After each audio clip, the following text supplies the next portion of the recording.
நம்ம ஸ்ரீகுமரன் தங்க மாளிகை ட்ரிபிள் ஸ்டார் திட்டத்தில் நீங்களும் ஆகலாம் super star. Download the SKTM jewel app today.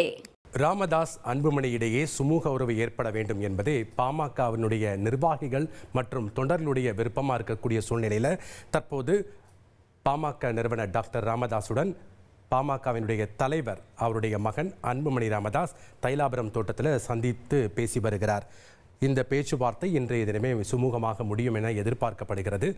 மேலும் சில கருத்துக்கள் மற்றும் விவரங்களை கேட்டு பெறலாம். மூத்த பத்திரிகையாளர் திரு தாமோதரன் பிரகாஷ் அவர்கள் தொலைபேசி வாயிலாக இணைகிறார். வணக்கம் திரு தாமோதரன் பிரகாஷ்.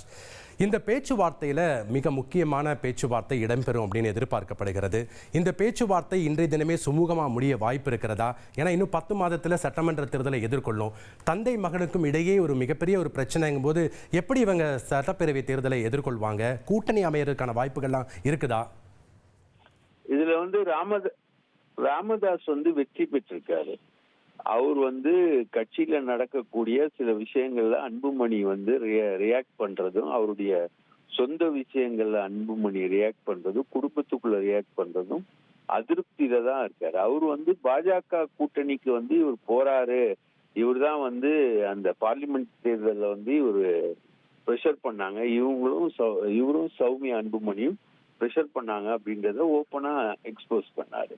இப்போ பாஜக கூட்டணிக்கு ஒரு பெரிய நிர்பந்தம் இருக்கு. தமிழ்நாட்டுல திமுக கூட்டணிக்கு எதிராக ஒரு மெகா கூட்டணி அமைக்கணும் அப்படின்ற இதுல பாஜக கூட்டணிக்கு ஒரு பெரிய நிர்பந்தம் இருக்கு.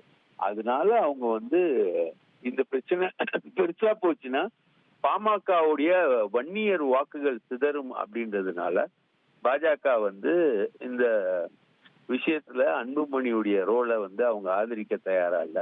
கட்சி பைலா பிரகாரமும் பார்த்தாலும் நிறுவனர் தான் எல்லாத்தையும் தீர்மானிக்க முடியும். வடிவேல் ராவணன்றவர் அன்புமணி பக்கம் போனவர் பல்ட்டி அடிச்சு நான் ராமதாஸ் கூட தான் நிப்பேன் அப்படின்னாரு.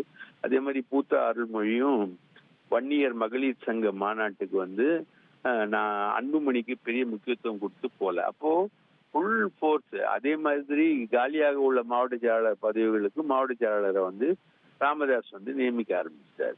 அப்போ இங்க அன்புமணி ராமதாஸுக்கு எதிராக நிர்வாகிகள் கூட்டத்தை கூட்டிக்கிட்டே இருந்தாலும் ராமதாஸோட கை ஓங்கிக்கிட்டே இருந்தது. சோ இது ராமதாஸ் தான் பாமகல வன்னியர் ஓட்டு அப்படின்றதுக்கான முக்கியமான பிரதிநிதி அப்படின்றதுனால ராமதாஸ் இல்லாத அன்புமணி சோறு இல்லாத வெறும் குழம்பு மாதிரி தான் அப்படின்றத பாஜக புரிஞ்சுக்கிட்டு பாஜக தான் இந்த காம்ப்ரமைஸை இஃபெக்ட் பண்ணிருக்கு. இது நடக்கும்னு ஜி.கே. மணி போய் பேசியிருக்காரு, மற்றவங்க எல்லாம் போய் பேசியிருக்காங்க. அப்பவுமே ராமதாஸ் நிறைய இண்டிகேஷன்ஸ் கொடுத்திருக்காரு. அன்புமணி மேல எனக்கு என்ன விரோதம், என்ன பிரச்சனை, 2 பேருக்குள்ள எல்லாத்தையும் பேசியிருக்காங்க. சோ பாஜக கூட்டணி வலுப்படுவதற்காகத்தான் இந்த சந்திப்பு நடக்கிறது. நம்ம ஸ்ரீகுமரன் தங்க மாளிகை ட்ரிபிள் ஸ்டார் திட்டத்தில் நீங்களும் ஆகலாம் super star. Download the SKTM jewel app today.